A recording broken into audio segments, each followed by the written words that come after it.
just give you a few insights into highlights that we've had over the last 18 months, putting 411 people through training through WOMOlife.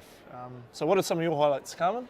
I think it was getting to travel the length and breadth of this beautiful country of ours and meeting some really cool people that stick in your mind and are enthusiastic.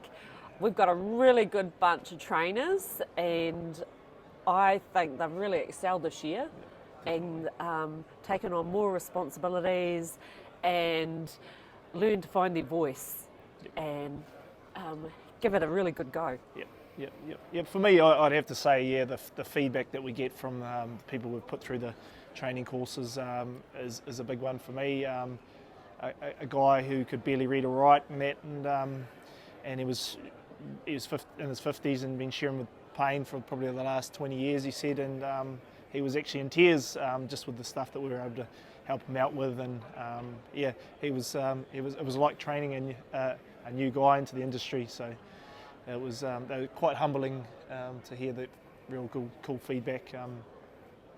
What about you? Yeah, well, with that, for instance, we did the upskills. So these were people that were already in the industry, and they just needed to improve their skills, and they learnt a lot of new things. We weren't inventing a new wheel, we were just improving the wheel. And a highlight for me was probably a lot of the working with the colleges, especially in, like Napier Boys High School. We had Rex Newman, he likes to push the agricultural side, and I found a lot of weird and funny characters from these colleges, and a lot of them are working in my district now doing crutching in school holidays from learning the skills that we gave them. Another story there would be there was a young boy who's looking at sort of going down the beef and lamb. He wanted to become a manager of a farm, and he did a course, and he says, I think I might sell my dogs and go shearing. So that was pretty cool, because that's sort of, I can relate to that, because that's what I did before I went shearing. I was a shepherd, and decided that shearing was going to be the career for me. Yeah. Well, I'd like to say that going into the shearing and wool handling career has actually had an increase in pay. So it makes sense to go there. They're making a lot more money these days, aren't they, Luke? Yeah, definitely. Yep. It's really good to see, because it's an appreciation thing too. I think if you put a good value on your staff and through monetary systems, I think it can only be a good thing. Just trying to basically encourage people into our industry, and that's just one of the many ways we can do it. So. Yeah, great. Yeah.